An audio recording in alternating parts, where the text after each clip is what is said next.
What if I told you that the loudest and most expensive topwater lure in your tackle box is actually the exact reason you are not catching fish right now? It sounds completely crazy, right? We have all been taught that making a huge commotion on the surface is the ultimate way to trigger massive blow-ups. But today, we are going to expose a hard truth about late summer fishing.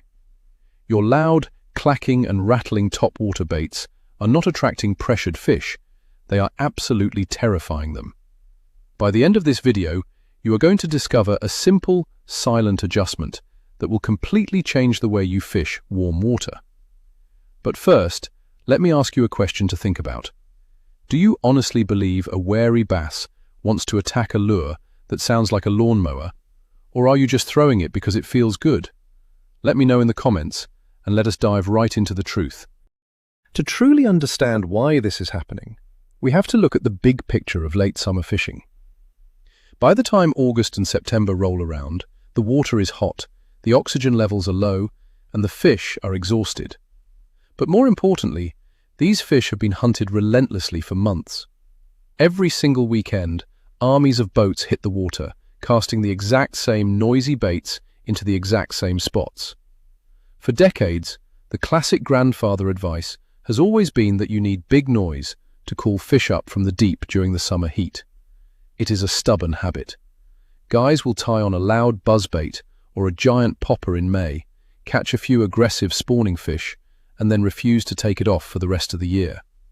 They do the exact same thing week after week, slowly watching their catch rates drop to zero while blaming the weather or the lake.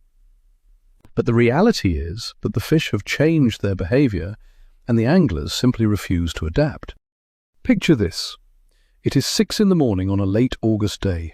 The water is perfectly flat like a sheet of glass. A light mist is just starting to burn off the surface. You step up to the front of the boat and grab your favorite heavy action rod. Tied on the end is that giant loud popper or that clacking buzzbait that caught you so many fish back in May and June. You rear back and launch it toward a beautiful submerged laydown tree. It lands with a massive splash that echoes across the silent cove. You start ripping it back to the boat, making as much noise as humanly possible. You are expecting the water to explode at any second, but nothing happens. Not a single swirl, not a single bite. You do this for 3 hours straight and end up completely frustrated. Does this sound familiar to you? If it does, you are definitely not alone. The truth is that exact scenario plays out thousands of times every single weekend across the country. And the problem is not the spot. The problem is not the fish. The problem is that your loud and aggressive approach is literally sending shockwaves of panic through the water. We have been conditioned to believe that maximum noise equals maximum attention. But in late summer, that attention is entirely negative. Let us talk about the real conditions of a late summer lake. By the time August and September roll around, these fish have been absolutely bombarded. Since opening day, they have seen every neon-colored crankbait, every chattering jig, and every loud topwater lure known to mankind. They have heard outboard motors, trolling motors, sonar pings, and dropping anchors for months on end. Their environment is completely saturated with unnatural noise. Now, imagine you are a fish living in that high-pressure zone. You are already stressed out from the high water temperatures and the dropping oxygen levels. You are sitting in the shade of a dock, just trying to conserve energy. Suddenly, a massive piece of hard plastic lands right on your head, sounding like a firecracker going off. Are you going to eat that thing? Absolutely not. You are going to bolt in the opposite direction as fast as your fins can carry you. This is the exact opposite of what you want to achieve as an angler. You want to trigger a feeding response, but instead you are triggering a survival flight response. It is a fundamental misunderstanding of how a pressured bass reacts to stimuli when the water is warm and their senses are on high alert. It is time to address a very common misconception that has been passed down for generations. The classic grandpa advice is that when the water is warm, you need a lure that rattles and clanks to call fish up from the deep water. We have all heard the old saying that big noise equals big fish. And while that might hold some truth during the aggressive pre-spawn feeding frenzies or during a heavy rainstorm, it is a completely different game right now. In late summer, the water is usually lower and significantly clearer than it is in the spring. Clear water means the fish rely heavily on their vision rather than just their lateral line. When you throw a loud, rattling topwater bait into crystal clear, calm water, it is simply unnatural. Think about the natural prey. A dying shad or a struggling bluegill does not sound like a baby rattle violently shaking on the surface. They make soft, subtle splashes. They make tiny ripples. When you overpower that natural acoustic footprint with a heavy metal clacker or loud tungsten rattles, you are no longer imitating food. You are just creating a foreign mechanical disturbance that immediately signals danger to any mature fish in the area. Let us dive deeper into the actual science of how sound travels underwater during these hot months. Water is significantly denser than air, which means sound travels about 4.5 times faster underwater. In a warm, late summer lake, the surface layer is heated up, creating a distinct thermocline. Sound waves can actually bounce and amplify in these specific water conditions. So when you are forcefully chugging a giant popper, it is not just a little splash. To a bass sitting 10 feet away, it sounds like a freight train coming through the living room. Their lateral line is a highly sensitive organ designed to pick up the faintest vibrations of a struggling insect or a dying baitfish. When you blast that lateral line with the aggressive low-frequency thumps of a loud topwater lure, you are essentially overloading their sensory system. It is exactly like someone walking up behind you and blowing an air horn directly into your ear. You do not turn around and want to eat a sandwich. You flinch and run away. By understanding how amplified your lure sounds in these specific late summer conditions, you can begin to see why your catch rate has dropped off a cliff lately. Think about a recent trip to your local public lake. You arrive at the boat ramp, and there are already 15 trucks with empty trailers sitting in the parking lot. That means 15 boats have already beaten you to the water. Those boats are filled with guys throwing the exact same popular, loud, topwater baits you just bought at the tackle shop. Bass are incredibly intelligent creatures when it comes to conditioning. They learn by association. If a bass strikes a loud, clacking surface lure in June and gets a sharp hook in the mouth, it remembers that specific sound profile. By the time late August arrives, that same bass has probably heard that exact rattle or plop dozens of times. They learn to associate that specific mechanical noise with danger rather than an easy meal. This negative conditioning is the silent killer of your fishing success. You can have the perfect location, the perfect weather, and the perfect cast. But if you throw a bait that sounds like the exact same trap they have been avoiding for 3 months, you will get zero respect from the fish. To catch heavily pressured late summer bass, you have to show them something they have not been conditioned to fear. Now picture the exact moment your lure actually hits the surface. The cast is in the air. The lure reaches its peak and it crashes down into the water. This initial impact is one of the most critical moments in topwater fishing. With heavy, loud lures made of dense plastic or carrying big metal blades, that touchdown is violent. On a quiet late summer morning, that heavy splash creates an immediate shockwave. I have watched this happen time and time again in clear, shallow water. A big bass will be cruising the shoreline looking for an easy meal. The heavy lure crashes down 5 feet away. Instead of turning toward the splash with curiosity, the bass immediately sinks to the bottom and slowly swims away into the deep weeds. The initial entry was just too aggressive. It lacked any sort of natural stealth. We often think that we need a big entry to get their attention, but in reality the most effective topwater strikes in late summer happen when the lure lands with a soft, subtle kiss on the surface. A quiet entry mimics a frog slipping off a lily pad or a large insect falling from an overhanging tree. It sparks curiosity without sparking fear. Let us break down the myth of the aggressive reaction strike in 90-degree heat. The fishing industry loves to sell us on the idea that you can force a fish to bite out of pure anger if you make enough noise. They tell you to burn that loud buzzbait as fast as you can to trigger a vicious reaction strike. While reaction strikes are a very real biological mechanism, They are highly dependent on the energy levels of the fish. In late summer, when the surface water temperatures reach the upper 80s or even the low 90s, bass become incredibly lethargic during the day. They do not want to expend maximum energy chasing down a hyperactive, noisy meal that is moving at warp speed across the surface. They want a high-reward meal for the lowest possible energy output. When you retrieve a loud, obnoxious lure at high speed, you are asking a tired, hot fish to run a sprint. Most of the time, they will just sit there and watch it go by. The guys who are actually catching big fish in these conditions are the ones slowing down. They are using silent baits and working them with agonizingly slow pauses. They are giving that lethargic fish plenty of time to decide that the meal is actually worth the effort. To really understand the perspective of the bass, I want you to imagine a very specific scenario. Imagine you are sitting in your favorite armchair on a Sunday afternoon. You are completely relaxed, the house is quiet, and you are just enjoying the absolute peace. Suddenly, someone kicks in your front door, turns a boombox all the way up to maximum volume, and throws a massive steak on the floor right in front of you. Are you going to calmly pick up a fork and eat that steak? No. You are going to be terrified, and you are going to run out the back door. That is exactly what you are doing to a bass when you throw a ridiculously loud topwater bait into a calm, shallow bay in late August. You are invading their quiet sanctuary with an absurd amount of unnecessary aggression. You are prioritizing the noise over the natural presentation. If instead someone had quietly walked into your room and placed a plate of warm cookies on the table next to you, you would absolutely take a bite. The stealthy approach wins every single time when the target is already skittish.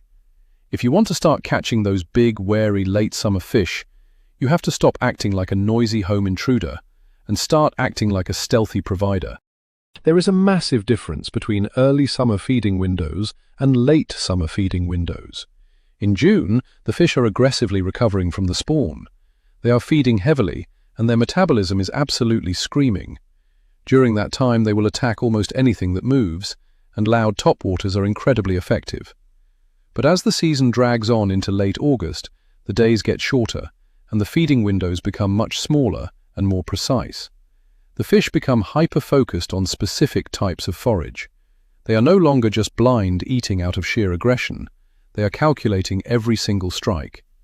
During these brief dawn and dusk feeding windows, the surface is usually dead calm.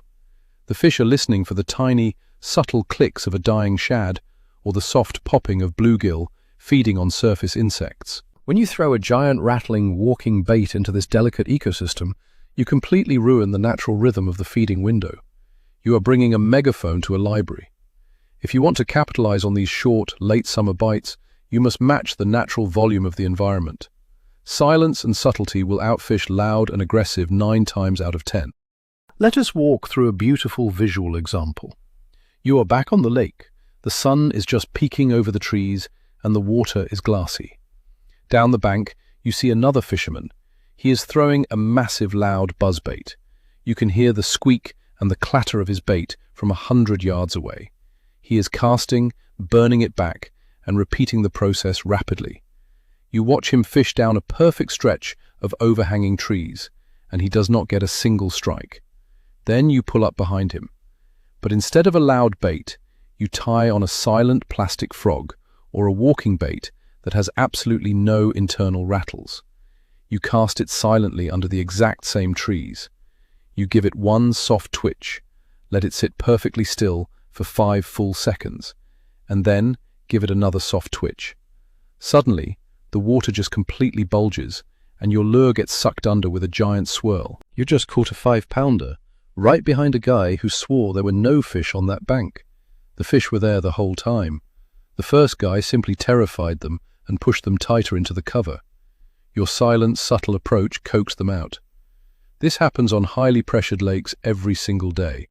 This brings us to the concept of the subtle approach. Why is quiet suddenly the new loud? It all comes down to the element of surprise and vulnerability. In nature, a healthy, strong baitfish does not make a ton of noise on the surface. It swims smoothly and quickly. The only time baitfish create significant surface disturbance is when they are injured, dying, or panicking. But even then, that sound is erratic and relatively quiet. A silent topwater walker or a soft plastic jerkbait twitched on the surface perfectly mimics this vulnerability. It gives off all the visual cues of a dying meal without the warning sirens of a mechanical rattle. When a pressured bass sees a silent lure struggling on the surface, it feels confident that it has found an easy, defenseless meal. There are no warning flags. There is no unnatural clanking to trigger their conditioned memory. The bass feels like it is the master of the hunt, sneaking up on a completely unaware victim. By removing the noise, you are actually empowering the fish to make a confident strike. You are playing into their natural predatory instincts rather than fighting against their conditioned fears. That is the true secret of late summer topwater fishing. We really need to talk about the profile of the bait versus the sound of the bait. Many anglers fall into the trap of thinking that if they just change the color of their loud lure, they will start getting bites. But fish do not hear color. When fishing in low light conditions or under heavy cloud cover, the profile or the silhouette of the lure is infinitely more important than the paint job or the noise. A bass looking up at the surface is seeing a dark silhouette set against a lighter sky. If that silhouette looks like a natural frog or a shad, they will track it. If it moves naturally, they will eat it. The noise is a secondary factor that in late summer almost always works against you. You can have the most beautifully painted, highly realistic lure in the world, but if it sounds like a bucket of bolts rattling down a staircase, the bass will never even get close enough to see the beautiful paint job. You must prioritize a natural, silent profile over unnecessary sound. Try taking your favorite hollow body frog, squeezing out all the water, and fishing it slowly over open water instead of heavy slop. The silent, natural profile gliding on the surface is absolutely deadly for pressured fish. Let us discuss how you should actually read the water before you even open your tackle box. Far too many fishermen just blindly tie on whatever topwater lure looks cool or whatever caught them a fish last week. But reading the conditions is the most important step in choosing your approach. If you arrive at the lake and the surface is flat, the water is clear, and the wind is completely dead, that is a massive red flag. Those conditions scream for absolute stealth. Any loud noise in those conditions will echo underwater and spook every fish in a 50-yard radius. In this scenario, you should be reaching for a silent walking bait, a weightless soft plastic fluke, or a subtle popper that just spits a tiny bit of water.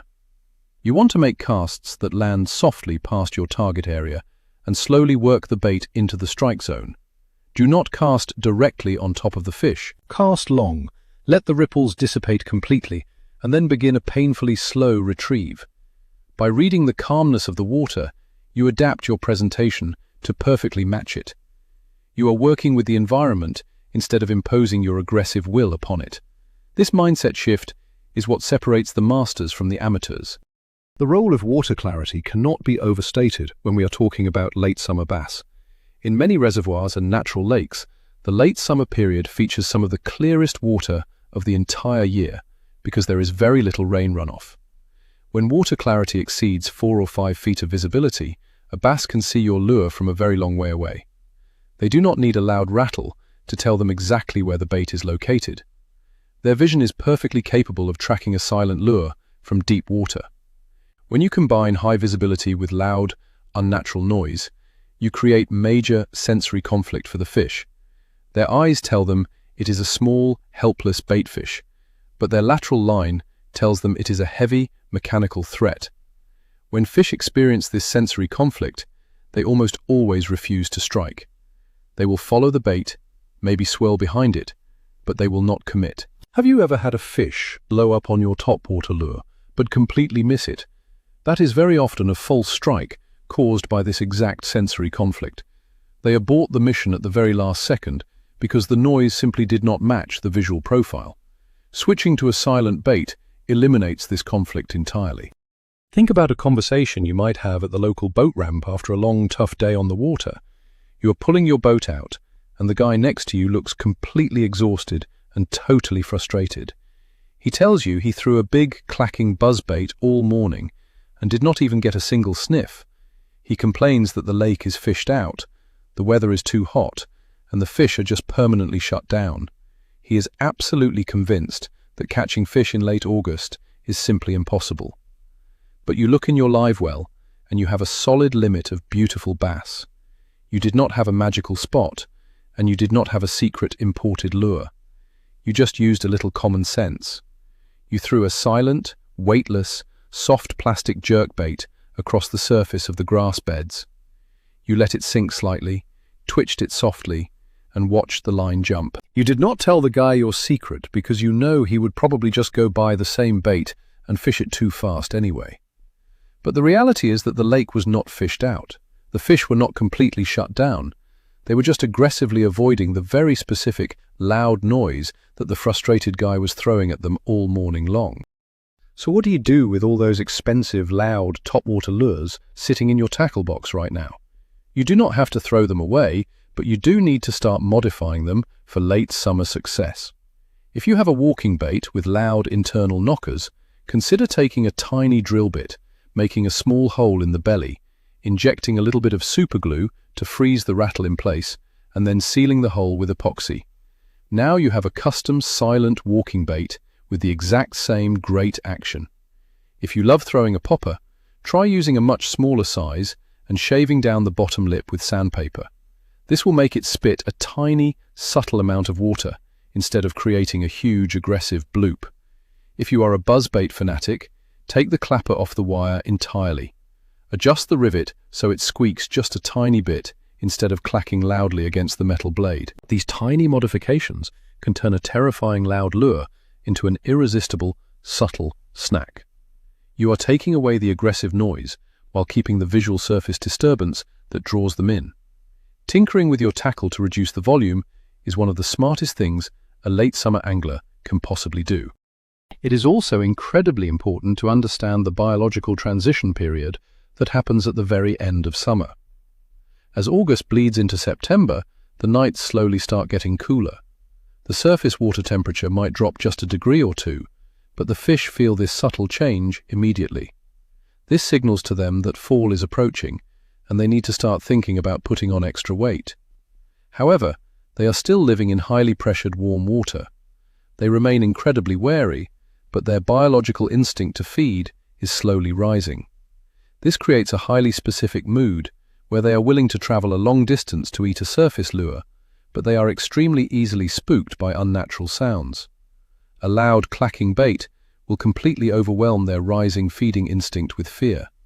A silent gliding bait will perfectly trigger that rising urge to eat. I have literally seen bass travel 15 feet through crystal clear water to gently slurp a silent walking bait off the surface during this late summer transition. They track it like a torpedo, creeping up directly behind it before making their move. If that bait had rattled even once during that pursuit, the fish would have vanished instantly.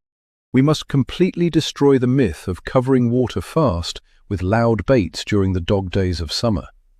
Early in the year, covering miles of shoreline with a loud bait is a fantastic strategy to locate active fish, but in late summer, the fish are tightly grouped in specific, high-percentage areas. They are holding tight to heavy shade, deep grass edges, or specific pieces of heavy wood cover. They are not freely roaming massive stretches of barren banks. When you put the trolling motor on high and burn a loud topwater bait down a mile of shoreline, you are just terrorizing the few fish that might be scattered there. Instead, you need to identify the key holding areas and pick them apart methodically. Find a great-looking lay-down tree that provides dark shade. Approach it with absolute stealth. Make a long, quiet cast with a silent surface bait. Let it sit there until the rings disappear completely. Twitch it once. Wait. Twitch it twice. This agonizingly slow and silent approach is exactly how you pull the biggest, smartest fish out of their late summer hideouts. You are not covering water fast. You are covering the right water slowly and quietly. That is the ultimate secret to beating the late summer heat. Now, there is one specific exception to this rule of silence, and we have to talk about how wind and chop dictate your topwater choice. Everything we have discussed so far applies to calm water, high pressure, and clear conditions. But what happens when a late summer afternoon thunderstorm rolls in, or a heavy wind starts blowing hard across the lake. When the surface of the water gets broken up by heavy wind chop, the rules change slightly. The wind creates a massive amount of natural background noise. Waves are crashing, water is slapping aggressively against the shoreline, and the visibility is drastically reduced. In this specific scenario, a completely silent, subtle bait might actually go unnoticed. The fish literally cannot find it in the chaos of the choppy water. This is the only time during late summer when you should reach back into your box and pull out a lure with a moderate rattle or a slightly louder splash. You need just enough noise to help the fish locate the bait through the background static of the wind. But as soon as the wind dies down and the water slicks out again, you must immediately switch back to your silent approach. Adapting instantly to the surface conditions is absolutely crucial for success. The final and most important realization you must make as an angler is that you have to adapt to the fish instead of trying to force the fish to adapt to you. So many fishermen are incredibly stubborn. They want to catch fish entirely on their own terms. They want the violent, loud, aggressive topwater explosions because that is what looks cool on camera, and that is what gets the adrenaline pumping. But nature does not care what you want. The heavily pressured late summer bass do not care about your favorite loud lure. They operate entirely on basic survival instincts and conditioned learning. By choosing to put down the heavy, clacking, rattling monstrosities and picking up a silent, natural, subtle surface presentation, you are showing respect for the intelligence of the fish. You are leveling up your angling skills. You will start noticing that your bites are not just accidental reaction strikes from small aggressive males. You will start catching the older, wiser, much larger fish that have survived all season by actively avoiding the loud noises that every other fisherman is making. Embrace the silence, slow down your presentation, and watch how quickly your late summer topwater success rate skyrockets. So let us bring it all together. The most unexpected turning point for any late summer fisherman is realizing that a lack of bites does not mean the fish are gone. It usually just means they are terrified. When you finally swap out that loud clacking surface lure for a silent gliding presentation, you eliminate the sensory conflict and negative conditioning that ruins so many fishing trips. This tiny shift completely changes your approach because you stop fishing for aggressive reactions and start hunting with natural stealth. By respecting the conditions and understanding how underwater sound actually affects pressured bass, you put yourself miles ahead of the guys complaining at the boat ramp. Thank you so much for watching and spending your time with me today. If this video helped you rethink your late summer strategy, please hit that subscribe button and leave a like on the video.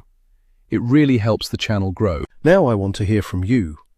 What is the one loud topwater lure you are going to finally leave in your tackle box next time you head to the lake? Drop your answer in the comments below and let us get a good discussion going. Stay quiet out there, and I will see you on the water.